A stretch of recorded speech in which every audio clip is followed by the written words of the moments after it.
Hello दोस्तों, मैं किफन स्वागत करता हूं आपका किफन जीएफ के डेली करंट अफेयर्स के इफ यूट्यूब चैनल पर। आज जो हम पढ़ने वाले हैं वो 4 जून 2022 का मोस्ट इंपॉर्टेंट करंट अफेयर्स पढ़ने वाले हैं, जो कि आपके सभी एग्जाम के लिए महत्वपूर्ण होने वाली है आज की क्लास। तो लास्ट तक बने रहिएगा। चलिए स्टार्ट करते हैं। तो हमारा जो पहला क्वेश्चन है वो क्या है, काफी इंपॉर्टेंट क्वेश्चन बन जाता है यह आज का, जो है कि हाल ही में किस राज्य व केंद्र शासित प्रदेश ने अपने कॉलोनियों एवं सड़कों का नाम बाबा साहेब अंबेडकर जी के नाम पर रखने का फैसला लिया है। तो इसका जो राइट आंसर हो जाएगा दोस्तों वो हो जाएगा कि हाल ही में जो है दिल्ली सरकार ने जो है अपने कॉलोनियों एवं सड़कों का नाम जो है बाबा साहेब अंबेडकर जी के नाम पर रखने का फैसला लिया है। बात करें कि दिल्ली में कुछ ऐसी कॉलोनियां व सड़क हैं जिनका नाम जो है हरिजन शब्द से प्रेरित है, वह हरिजन रखा गया है। ये शब्द जो है थोड़ा अच्छा नहीं लगा, इसलिए दिल्ली सरकार ने जो है केंद्र सरकार को जो है एक प्रस्ताव भेजा है और एक प्रस्ताव पेश किया है कि हमारे यहाँ जितने भी हरिजन जो है कॉलोनियां और सड़क के नाम है हरिजन, उनका नाम हम बदल कर क्या रखना चाहते हैं, तो बदल कर जो है डॉक्टर भीमराव अंबेडकर जी जो है नाम रखना चाहते हैं, हरिजन कॉलोनियों एवं सड़कों का नाम बदल करके। तो इस तरह से जो है दिल्ली सरकार ने अपने यहाँ के जो हरिजन कॉलोनियां व सड़क हैं उनका नाम बदल कर डॉक्टर भीमराव अंबेडकर व बाबा साहेब अंबेडकर जी के नाम पर रखने का फैसला लिया है। अब दिल्ली सरकार ने जो है डॉक्टर भीमराव अंबेडकर जी के नाम पर जो है अपने जो है कॉलोनियां व सड़कों का नाम रखने का जो है फैसला लिया है। तो बात करें डॉक्टर भीमराव अंबेडकर जी के बारे में, जो है कुछ इंपॉर्टेंट पॉइंट जो आपके एग्जाम में पूछे जाते हैं उसके बारे में देख लेते हैं। तो डॉक्टर भीमराव अंबेडकर से पहली चीज आपको याद रखना है कि इनका जन्म कब हुआ था। तो याद रखिएगा कि 14 अप्रैल 1891 को मध्य प्रदेश के महू में हुआ था डॉक्टर भीमराव अंबेडकर जी का जन्म।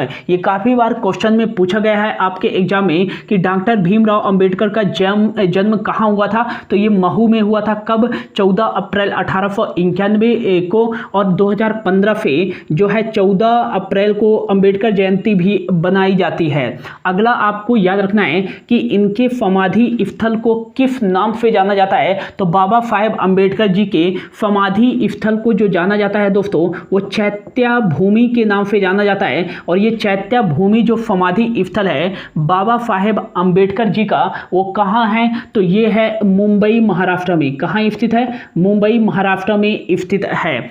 अगला आपको क्या याद रखना है कि जो है डॉक्टर जो है भीमराव अंबेडकर जी को जो है संविधान का जनक भी कहा जाता है। किसका जनक कहा जाता है? संविधान का जनक कहा जाता है, क्योंकि जो है संविधान का जो मेन प्रारूप तैयार किया गया था वो डॉक्टर भीमराव अंबेडकर जी के द्वारा ही तैयार किया गया था। इसीलिए जो है डॉक्टर भीमराव अंबेडकर जी को संविधान का जनक कहा जाता है। काफी बार जो है आपके एग्जाम में पूछा जा चुका है। एक याद रखिएगा कि आधुनिक मनु की संज्ञा किसे दी गई है। तो आधुनिक मनु की संज्ञा जो है डॉक्टर भीमराव अंबेडकर जी को ही दी गई है। ये भी जो है आपके एग्जाम में काफी बार पूछा गया है। अगला याद रखिएगा कि दलितों का गॉडफादर किसे कहा जाता है। तो दलितों का जो गॉडफादर कहा जाता है दोस्तों वो डॉक्टर भीमराव अंबेडकर जी को ही दलितों का गॉडफादर कहा जाता है। तो 3 याद रखिएगा कि संविधान का जनक डॉक्टर भीमराव अंबेडकर को, आधुनिक मनु की संज्ञा किसे दी गई है डॉक्टर भीमराव अंबेडकर को, और दलितों का गॉडफादर किसे कहा जाता है तो डॉक्टर भीमराव अंबेडकर जी को ही कहा जाता है। ये सारे जो पॉइंट लिखा रहा हूं दोस्तों सभी एग्जाम में पूछे जा चुके हैं। तो ये सभी जो पॉइंट्स हैं एक एक करके नोट डाउन कर लीजिएगा। अगला आपको याद रखना है कि संविधान के प्रारूप संविधान के प्रारूप समिति के अध्यक्ष कौन थे? तो याद रखिएगा संविधान के प्रारूप समिति के अध्यक्ष डॉक्टर भीमराव अंबेडकर जी ही थे। और नेक्स्ट आपको याद रखना है कि डॉक्टर भीमराव अंबेडकर जी को कब भारत रत्न, जो भारत का सर्वोच्च नागरिक सम्मान है, भारत रत्न से कब सम्मानित किया गया था? तो याद रखिएगा कि डॉक्टर भीमराव अंबेडकर जी को 1990 में भारत के सर्वोच्च नागरिक सम्मान भारत रत्न से जो है सम्मानित किया जा चुका है। अगला आपको क्या याद रखना है कि एकमात्र सत्याग्रही, मतलब कि भारत के एकमात्र सत्याग्रही वह कौन हैं जिन्होंने जो है पीने के पानी के लिए जो है सत्याग्रह किया। तो याद रखिएगा कि डॉक्टर भीमराव अंबेडकर जी एकमात्र ऐसे सत्याग्रही थे जिन्होंने जो है पीने के पानी के लिए सत्याग्रह किया था। काफी इंपॉर्टेंट पॉइंट है, ये भी आपको याद रखना है। अगला आपको याद रखना है कि भारत के पहले कानून एवं न्याय मंत्री कौन थे? तो भारत के पहले कानून एवं न्याय मंत्री जो थे वो कौन थे? डॉक्टर भीमराव अंबेडकर जी ही थे। भारत की तरफ से तीनों गोल मेज सम्मेलन में भाग लेने वाले व्यक्ति कौन हैं? तो याद रखिएगा कि भारत की तरफ से तीनों गोल मेज सम्मेलन में भाग लेने वाले व्यक्ति कौन हैं? तो ये डॉक्टर भीमराव अंबेडकर जी हैं। ये भी आपको याद रखना है, काफ़ी इंपॉर्टेंट पॉइंट है दोस्तों। अगला याद रखिएगा पूना पैक्ट कब हुआ था? तो पूना पैक्ट जो किया गया था दोस्तों वो 24 सितंबर 1932 को जो है पूना पैक्ट हुआ था। और पूना पैक्ट किससे संबंधित था? तो जब पूना पैक्ट हुआ तो पहला क्वेश्चन क्या पूछा जाता है कि पूना पैक्ट कब हुआ था, पूना समझौता? तो ये 24 सितंबर 1932 को किया गया था। यह किन दो लोगों के बीच किया गया था? तो याद रखिएगा कि यह जो है महात्मा गांधी एंड डॉक्टर बाबा साहेब अंबेडकर जी के बीच जो है पूना पैक्ट किया गया था। इस समय जो गांधी जी थे वो जो थे यरवदा जेल में थे, पुणे में जो स्थित है, और डॉक्टर बाबा साहेब अंबेडकर और महात्मा गांधी जी के बीच ही पूना पैक्ट किया गया था। इस पूना पैक्ट के हो जाने के बाद जो दलितों को अलग से निर्वाचित करने का अधिकार दिया गया था वो समाप्त हो गया था, और दोहरा जो है वोट करने का अधिकार भी समाप्त कर दिया गया था इस पूना पैक्ट से। तो इतनी चीजें आपको याद रखनी है डॉक्टर भीमराव अंबेडकर जी से कि 14 अप्रैल 1891 को महू में जन्म हुआ था। इनके समाधि स्थल को चैत्य भूमि के नाम से जाना जाता है, जो कि मुंबई महाराष्ट्र में स्थित है। 2015 से हर वर्ष जो है 14 अप्रैल को अंबेडकर जयंती बनाई जाती है। संविधान का जनक जो कहा जाता है ये डॉक्टर बाबा साहेब अंबेडकर को ही कहा जाता है। आधुनिक मनु की संज्ञा दी गई है, दलितों का गॉडफादर कहा जाता है। संविधान का प्रारूप समिति के अध्यक्ष कौन थे? तो डॉक्टर भीमराव अंबेडकर थे। अगला, डॉक्टर भीमराव अंबेडकर जी को 1990 में भारत रत्न पुरस्कार से सम्मानित किया गया था। एकमात्र व्यक्ति जिन्होंने जो है पीने के पानी के लिए सत्याग्रह किया तो वो डॉक्टर भीमराव अंबेडकर जी थे। भारत के पहले कानून एवं न्याय मंत्री कौन थे? तो डॉक्टर भीमराव अंबेडकर जी थे। भारत की तरफ से तीनों गोलमेज सम्मेलन में भाग लेने वाले व्यक्ति कौन थे? तो डॉक्टर भीमराव अंबेडकर जी थे। और याद रखिएगा कि महात्मा गांधी जी ने केवल दूसरे जो गोलमेज सम्मेलन में भाग लिया था, यह भी क्वेश्चन पूछा जाता है। पूना पैक्ट 24 सितंबर 1932 को महात्मा गांधी जी और डॉक्टर बाबा साहेब अंबेडकर के बीच हुआ था, यह भी याद रखिएगा। और एक करंट अफेयर्स क्वेश्चन याद रखिएगा कि हाल ही में जो है अंतरराष्ट्रीय अंबेडकर सम्मेलन कहाँ आयोजित किया गया है? तो अंतरराष्ट्रीय अंबेडकर सम्मेलन का आयोजन जो है ये नई दिल्ली में किया गया है, ये भी आपको याद रखना है। तो इतनी चीजें जल्दी से आप लोग नोट डाउन करिए, फिर आगे जो है कुछ इंफॉर्मेशन और देता हूं आपको, है ना। तो जल्दी से इसको नोट डाउन करिए।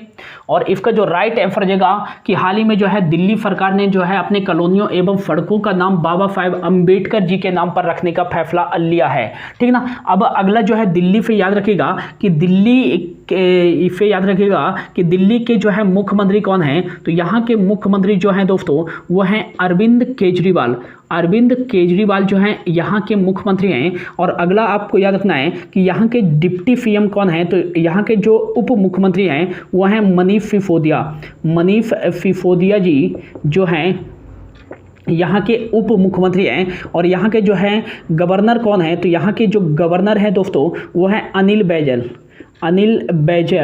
जो है यहाँ के गवर्नर हैं। अगला आपको याद रखना है कि यहाँ का जो DLR नंबर है वो है 110503। 11 जो है दिल्ली में डिस्ट्रिक्ट है, 7 लोकसभा की सीटें, 3 राज्यसभा की सीटें हैं। अगला आपको याद रखना है कि यहाँ का विधानमंडल कैसा है, तो यहाँ का विधानमंडल जो है दोस्तों वो एक सदनीय है, केवल यहाँ विधानसभा की सीटें हैं और यहाँ विधानसभा की सीटें कितनी है, तो 70 विधानसभा की सीटें हैं, ये भी आपको याद रखना है। और एक काफ़ी बार क्वेश्चन पूछा जाता है कि दिल्ली किस नदी के किनारे स्थित है, तो याद रखिएगा दिल्ली जो है यमुना नदी के किनारे स्थित है। अगला याद रखना है आपको कि जो है भारत में पहली बार या कि कह सकते हैं पहला एशियाई खेलों का आयोजन कहाँ किया गया था, ये भी काफ़ी बार आपके एग्जाम में क्वेश्चन पूछा गया है। तो पहला जो है एशियाई खेलों का आयोजन, पहला जो है एशियाई खेलों का आयोजन ये किया गया था दिल्ली में ही। कब किया गया था दोस्तों, तो 1951 में किया गया था और दूसरी बार 1982 में किया गया था एशियाई खेलों का आयोजन। और अब तक भारत में जो है 2 बार एशियाई खेलों का आयोजन किया जा चुका है।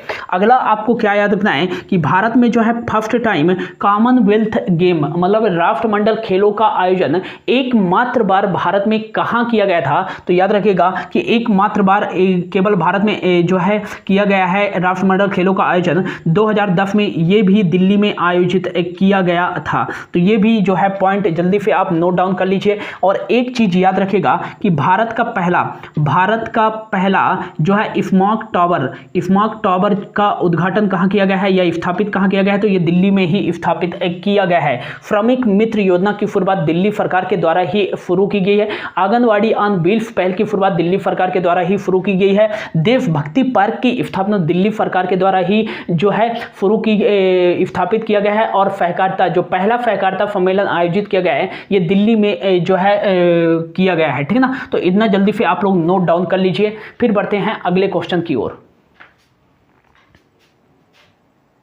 अगला जो हमारा क्वेश्चन है वो मोस्ट इंपॉर्टेंट है, इस पे IMP कर लीजिएगा दोस्तों। यहाँ पे जो है 1 नंबर का क्वेश्चन आपके एग्जाम में पूछा ही जाएगा। तो याद रखिएगा जो हमारा दूसरा क्वेश्चन है कि हाल ही में खेलो इंडिया यूथ गेम्स 2021 का आयोजन कहाँ शुरू हुआ है, तो इसका जो राइट आंसर हो जाएगा दोस्तों कि हरियाणा के पंचकुला में जो है खेलो इंडिया यूथ गेम्स 2021 का आयोजन शुरू हो गया है। और इसका आयोजन कब से शुरू हुआ है, आज से, मतलब आज क्या है 4 जून 2022 से जो है इसका आयोजन शुरू हुआ है। याद रखिएगा 2022 का यह आयोजित नहीं किया जा रहा है, 2021 का आयोजित किया जा रहा है। खेलो इंडिया यूथ गेम्स 2021 का आयोजन 4 जून 2022 से लेकर 13 जून 2022 तक आयोजित किया जाएगा। और ये कहां शुरू हुआ है, तो हरियाणा के पंचकुला में शुरू हुआ है।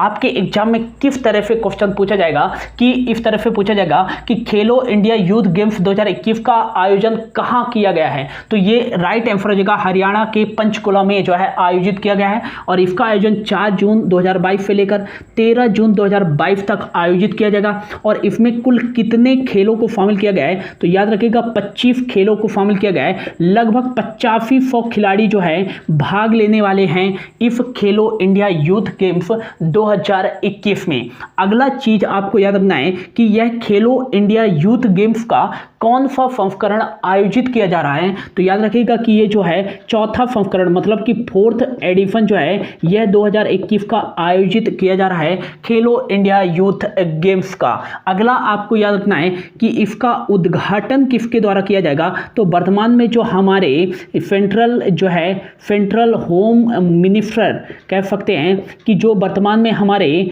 गृह मंत्री हैं अमित शाह जी के द्वारा इसका उद्घाटन जो है हरियाणा में किया जाएगा।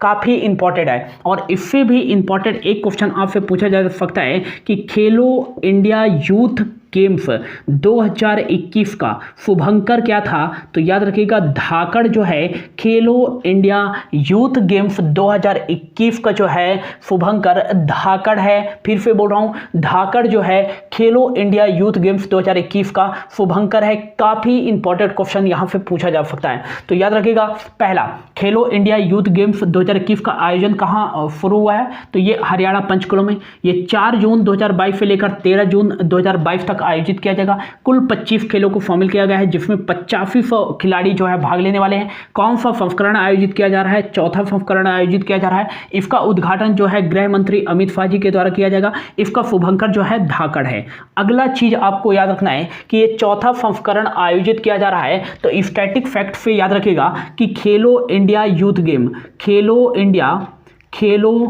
इंडिया यूथ गेम्स इसका जो है पहला संस्करण कब आयोजित किया गया था? तो याद रखिएगा कि 2018 में इसका पहला संस्करण आयोजित किया गया था। कहाँ आयोजित किया गया था? नई दिल्ली में। और पहला जो विजेता टीम थी वो हरियाणा विजेता टीम थी, इसमें गोल्ड मेडल जीता था। हरियाणा की टीम ने इसमें विजेता टीम थी, पहले नंबर पे थी। तो याद रखिएगा फर्स्ट जो खेलो इंडिया यूथ गेम का आयोजन किया गया था 2018 में नई दिल्ली में आयोजित किया गया था। हरियाणा इसमें जो थी पहले नंबर पर थी। फिर दूसरे जो है खेलो इंडिया यूथ गेम का आयोजन सेकेंड नंबर का कहां किया गया था? तो ये पुणे में किया गया था और इसमें महाराष्ट्र जो थी पहले नंबर पर थी। फिर तीसरे नंबर का जो है खेलो इंडिया यूथ गेम का आयोजन ये कहां किया गया? तो ये थर्ड नंबर का जो है असम गुवाहाटी में जो है इसका आयोजन किया गया। गुवाहाटी में जो है इसका आयोजन किया गया था तीसरे खेलो इंडिया यूथ गेम का 2020 में। और चौथे नंबर का जो है आयोजन किया जा रहा है, फोर्थ नंबर का आयोजन किया जा रहा है कहाँ? तो ये पंचकुला हरियाणा में आयोजित किया जा रहा है चौथा खेलो इंडिया यूथ गेम्स का। और असम गुवाहाटी में जो तीसरे नंबर का आयोजित किया गया था इसमें भी महाराष्ट्र विजेता टीम थी। और अगला पूछा जा सकता है आपके एग्जाम में कि 2022 का जो है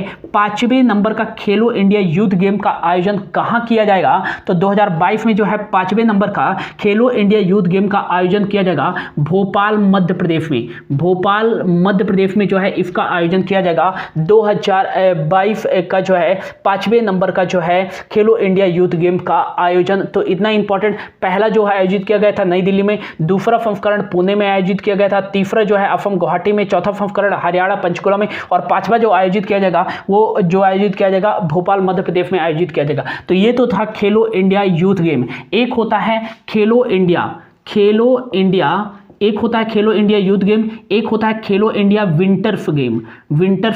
तो याद रखिएगा खेलो इंडिया विंटर्स गेम का आयोजन जो है 2021 में कहाँ किया गया था? गुलमर्ग लेह में किया गया था। गुलमर्ग और लेह में किया गया था। और 2022 का जो है कहाँ आयोजित किया गया है? तो ये भी गुलमर्ग लेह में ही किया गया है। और इसमें विजेता जो टीम थी वो जम्मू कश्मीर थी, कर्नाटक की टीम को हराकर। एक होता है खेलो इंडिया एक कौन सा होता है? खेलो इंडिया यूनिवर्सिटी गेम।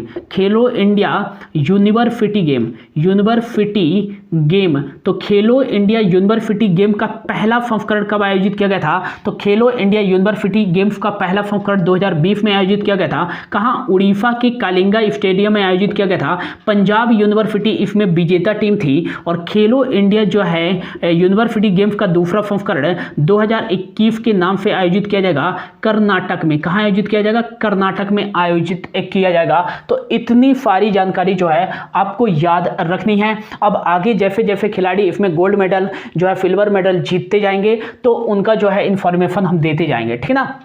तो इतना जो है जल्दी से आप नोट डाउन करिए। यहाँ पे जो है क्वेश्चन पूछा जा सकता है आपके एग्जाम में, जल्दी से जो है आप लोग नोट डाउन करिए।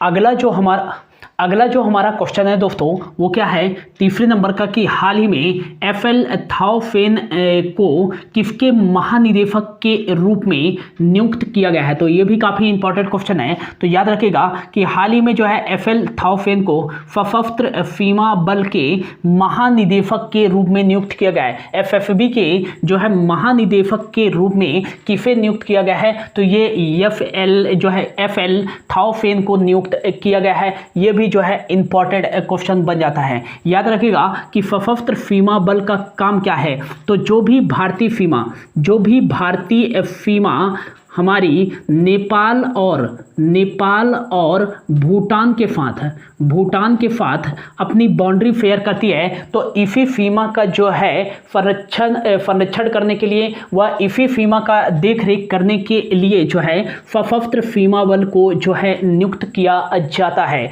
यह भी आपको याद रखना है। अगला आपको याद रखना है कि सशस्त्र सीमा बल की स्थापना 20 दिसंबर 1963 को की गई थी। इसका हेडक्वार्टर नई दिल्ली में स्थित है और हाल ही में इसके महानिदेशक कौन बने हैं, तो FL थाओ फेन जो है इसके महानिदेशक के रूप में जो है इन्हें नियुक्त किया गया है।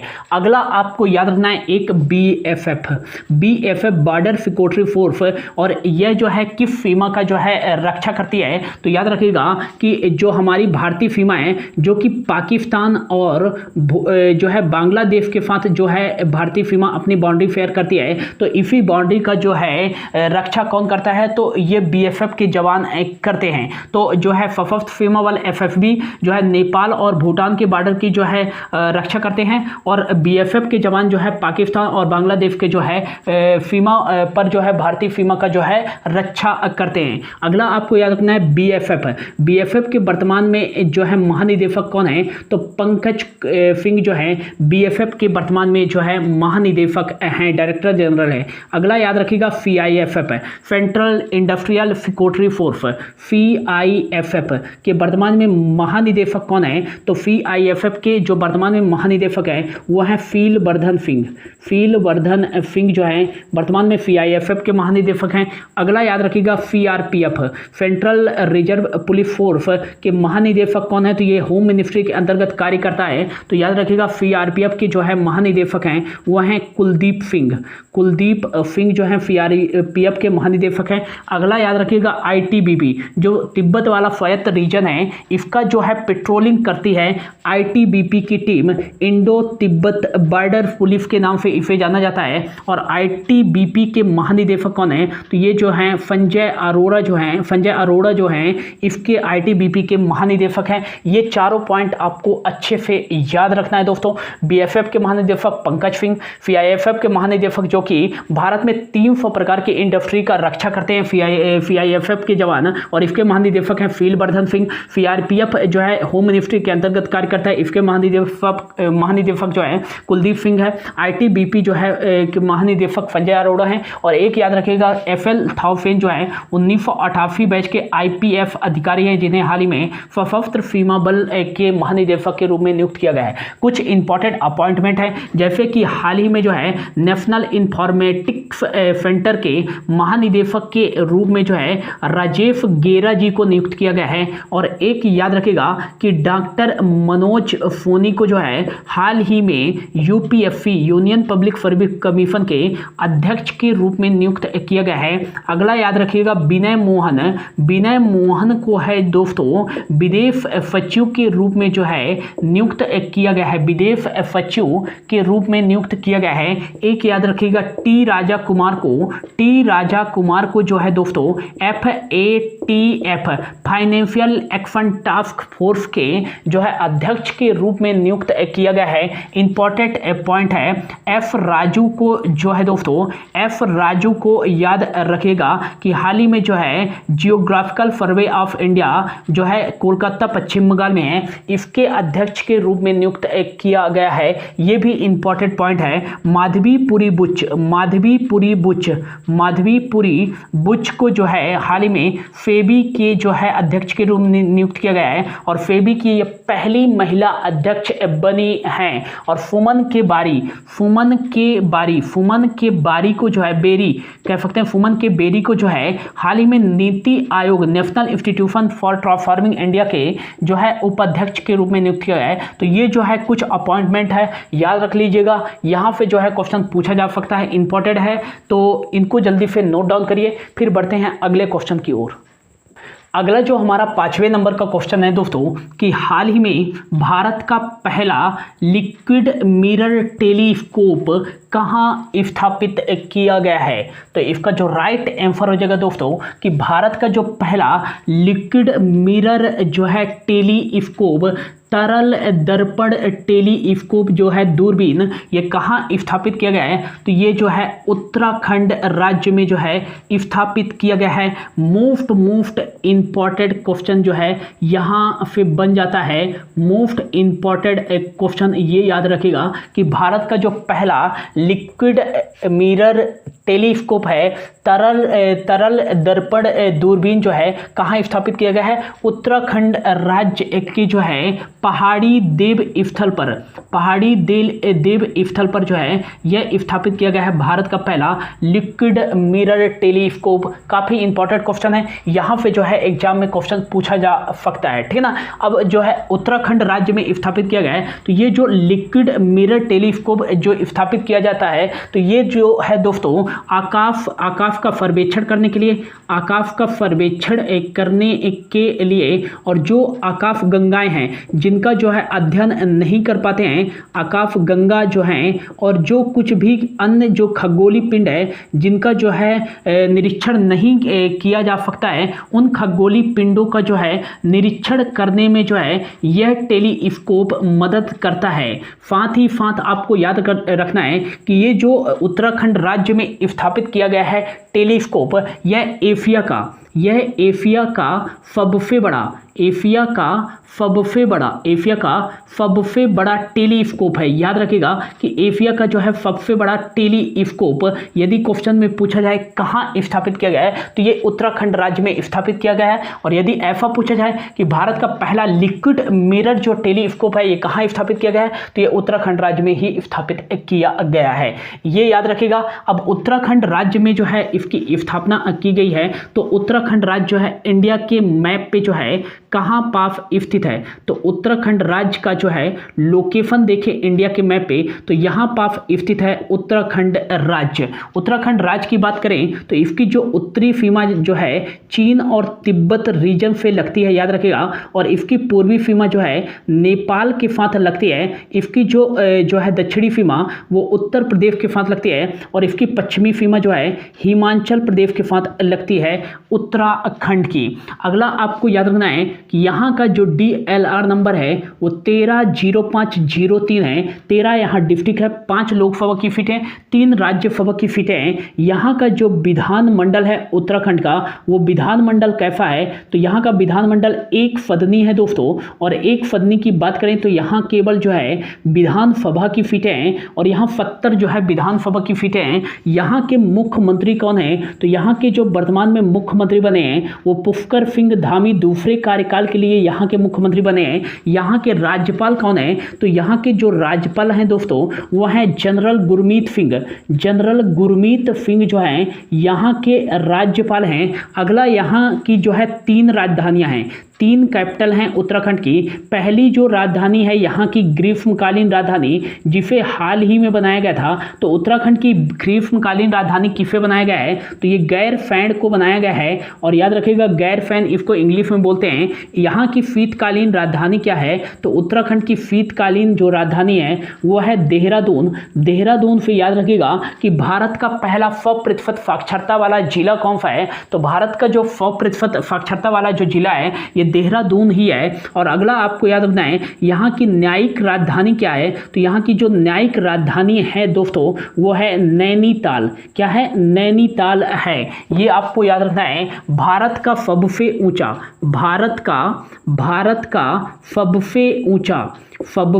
ऊंचा बांध कौन सा है, तो ये टिहरी बांध है।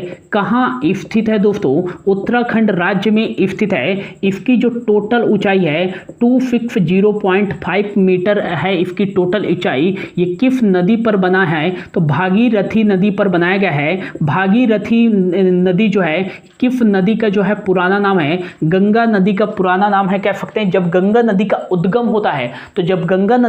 होता है तो उसे किस नाम से जाना जाता है? ये क्वेश्चन भी काफी बार एग्जाम में पूछा गया है। तो जब गंगा नदी का उद्गम होता है तो भागीरथी के नाम से जाना जाता है। फिर जो है अलकनंदा में जो है अलकनंदा देव प्रयाग में कह सकते हैं, अलकनंदा और जो है भागीरथी के संगम से जो है गंगा नदी नाम पड़ता है देव प्रयाग में, याद रखिएगा। फिर जब गंगा नदी बांग्लादेश में प्रवेश करती है तो इसे पद्मा के नाम से जाना जाता है। फिर जो है बांग्लादेश में जब ब्रह्मपुत्र नदी और गंगा नदी का जो है मिलन होता है तो इसके संयुक्त धारा को मेघना के नाम से जाना जाता है। यह भी आपको याद रखना है। और इसका उद्गम जो है उत्तराखंड के उत्तरकाशी जिले के गंगोत्री ग्लेशियर से होता है, यह भी आपको याद रखना है। अगला आपको याद रखना है कि भारत का सबसे ऊंचा हाल ही में जो है हर्बल पार्क कहां बनाया गया है? तो भारत का सबसे ऊंचा हर्बल पार्क 11,000 फीट की ऊंचाई पर उत्तराखंड राज्य में ही बनाया गया है। एक याद रखिएगा कि भारत का जो पहला फॉरेस्ट हीलिंग सेंटर कहां बनाया गया है? उत्तराखंड राज्य में बनाया गया है।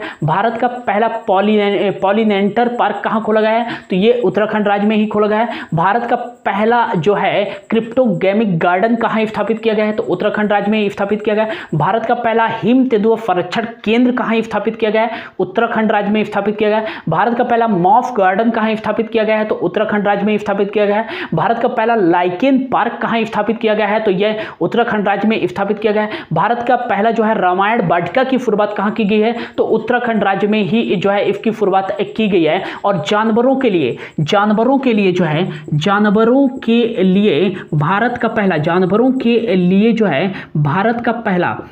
का पहला क्वारंटाइन सेंटर कहां बनाया गया है? तो ये उत्तराखंड राज्य के जिम कॉर्बेट नेशनल पार्क में बनाया गया है। कहां बनाया गया है? जिम कॉर्बेट नेशनल पार्क में बनाया गया है। भारत का पहला जानवरों के लिए क्वारंटाइन सेंटर, ये भी आपको याद रखना है। Jim Corbett national park Bharat का पहला नेशनल पार्क है। 1936 में इसकी स्थापना की गई थी। इसको पहले हैली नेशनल पार्क के रूप में जाना जाता था, लेकिन हाल ही में इस नेशनल पार्क का नाम बदल करके रामगंगा नेशनल पार्क कर दिया गया है, क्योंकि इसी नेशनल पार्क के बीचों बीच जो है रामगंगा नदी बहती है। अगला आपको याद रखना है कि इसे जो है 1973 में टाइगर प्रोजेक्ट के अंतर्गत शामिल किया गया था। और टाइगर प्रोजेक्ट के अंतर्गत शामिल होने वाला भारत का पहला नेशनल पार्क कौन सा है? तो ये जो है जिम कॉर्बेट नेशनल पार्क ही है। और tiger man of the India किसे कहा जाता है? तो ये कैलाश सांखला जी को कहा जाता है। एक क्वेश्चन काफी बार पूछा जाता है कि भारत के किस नेशनल पार्क में पहली बार टाइगर प्रोजेक्ट की शुरुआत की गई थी?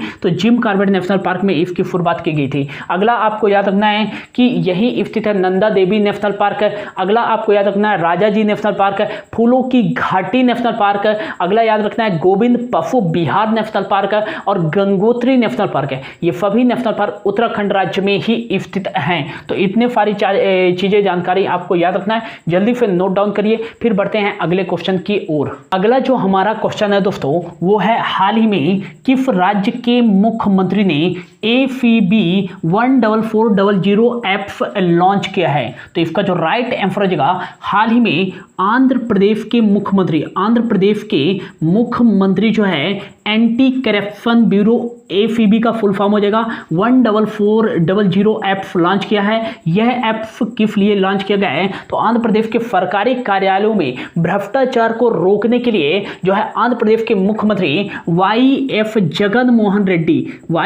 जगनमोहन रेड्डी के द्वारा जो है यह ऐप लॉन्च किया गया है। अब जो आंध्र प्रदेश के आम लोग हैं वो 14400 नंबर पर कॉल करके जो है शिकायत कर सकते हैं या इस ऐप को जो है प्ले स्टोर से डाउनलोड कर सकते हैं और उसमें जो है सबूत के साथ जो है अपनी वीडियो या लाइव जो है रिकॉर्डिंग अपलोड कर सकते हैं और उनके खिलाफ जो है भ्रष्टाचार के खिलाफ जो है आपराधिक जो है मामला दर्ज करा सकते हैं। और इस प्रकार का जो है भ्रष्टाचार को रोकने के लिए आंध्र प्रदेश के मुख्यमंत्री YF जगनमोहन रेड्डी ने ACB 14400 ऐप लॉन्च किया है। आंध्र प्रदेश की बात करें तो ये भारत का जो है एक कोस्टल स्टेट है, मतलब कि ये समुद्री सीमा जो है साझा करता है। आंध्र प्रदेश यहाँ पास स्थित है, जिसकी उत्तरी सीमा जो लगती है छत्तीसगढ़ के साथ और इसकी जो है पश्चिमी सीमा कर्नाटक के साथ लगती है, दक्षिणी सीमा तमिलनाडु के साथ लगती है और इसकी पूर्वी सीमा बे ऑफ बंगाल की खाड़ी के साथ लगती है। इसकी नॉर्थ जो है ईस्ट वाली सीमा उड़ीसा के साथ लगती है, इसकी नॉर्थ वेस्ट वाली सीमा जो है तेलंगाना के साथ लगती है। अगला आपको याद रखना कि हाल ही में आंध्र प्रदेश सरकार ने 13 नए जिलों का निर्माण किया है। इसी के साथ यहाँ का DLR नंबर जो हो जाएगा, DLR नंबर हो जाएगा 26 25 11, मतलब कि यहाँ 26 जो है डिस्ट्रिक्ट हो गए हैं अब टोटल टोटल 25 जो है लोकसभा की सीटें, 11 राज्यसभा की सीटें हैं। यहाँ का जो विधानमंडल है दोस्तों, यहाँ का जो विधानमंडल है वो है 2 फन्नी, मतलब यहाँ विधानसभा की भी सीटें हैं और विधान परिषद की भी सीटें हैं। विधानसभा की बात करें कि यहाँ कितनी सीटें, 175। विधान परिषद की बात करें तो यहाँ 58 सीटें हैं। यहाँ के मुख्यमंत्री कौन है, तो YF जगनमोहन रेड्डी हैं। यहाँ के जो है राज्यपाल कौन है, तो बिश्वभूषण हरिश्चंद्रन है। यहाँ के राज्यपाल बिश्वभूषण हरिश्चंद्रन। यहाँ की जो राजधानी है अमरावती, यहाँ की राजधानी है। विशाखापट्टनम जो है यहाँ का सेकेंड लार्जेस्ट सिटी है। कुचिपुड़ी शास्त्रीय नृत्य जो है, काफी बार एग्जाम में पूछा जाता है कुचिपुड़ी शास्त्रीय नृत्य किस राज्य का शास्त्रीय नृत्य है, तो ये आंध्र प्रदेश का ही शास्त्रीय नृत्य है। अगला याद रखिएगा, विद्या दिवेना योजना एक शिक्षा सहायता योजना है, ये आंध्र प्रदेश सरकार द्वारा ही शुरू की गई है। और एक मोस्ट इंपॉर्टेंट याद रखिएगा कि भारत का जो पहला सरकारी जो है एम्बुलेंस शुरू करने वाला, पशु एम्बुलेंस कह सकते हैं कि भारत का जो पहला सरकार के द्वारा पशु एम्बुलेंस शुरू करने वाला राज्य कौन सा है, तो ये है आंध्र प्रदेश राज्य ही। ये भी आपको याद रखना है, ठीक है ना। अब बढ़ते हैं अगले क्वेश्चन की ओर। हमारा जो अगला क्वेश्चन है दोस्तों वो क्या है कि हाल ही में विश्व साइकिल दिवस कब मनाया गया है, तो हाल ही में जो है वर्ल्ड बाईसाइकिल डे कब मनाया गया है, तो याद रखिएगा हाल ही में जो है वर्ल्ड बाईसाइकिल डे जो बनाया गया है ये कब बनाया गया है, तो ये बनाया गया है दोस्तों 3 जून को लोगों के मध्य जो है साइकिल के महत्व को बताने के लिए और साइकिल को एक लोकप्रिय व्हीकल बनाने के लिए जो है हर वर्ष जो है 3 जून को बनाया जाता है world bicycle day. United nation general assembly के द्वारा 2018 से जो है यह दिवस मनाने की स्वीकृति व मान्यता प्रदान की गई थी। अगला याद रखिएगा यह जून का इंपॉर्टेंट डेज है, तो जून में अब तक कौन कौन से इंपॉर्टेंट डेज बनाए गए हैं, तो 1 जून को बनाया गया है global day of parents. Global day of parents बनाया गया है कब, 1 जून को बनाया गया है। Appreciate all parents through out the world, इसकी जो थी थीम थी। अगला आपको याद रखना है 1 जून को ही बनाया गया है विश्व दुग्ध दिवस वर्ल्ड मिल्क डे बनाया गया है। ये कब बनाया गया है, 1 जून को ही बनाया गया है। 2 जून को कौन सा इंपॉर्टेंट डे बनाया गया है, तो तेलंगाना ने अपना जो है स्थापना दिवस बनाया है, तेलंगाना राज्य ने 2 जून को। और 3 जून को जो है बनाया गया है वर्ल्ड बाईसाइकिल डे। ये आपको याद रखना है। अगला जो क्वेश्चन है वो आपको क्या याद रखना है कि अगला जो क्वेश्चन है इसको जल्दी से नोट डाउन कर लीजिए दोस्तों।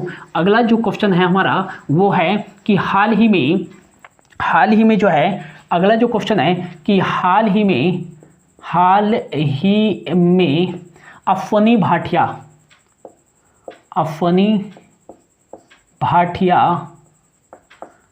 को किसका पूर्णकालिक सदस्य नियुक्त किया गया है। तो ये याद रखिएगा दोस्तों कि हाल ही में जो है अश्वनी भाटिया को हाल ही में सेबी मतलब कि सिक्योरिटीज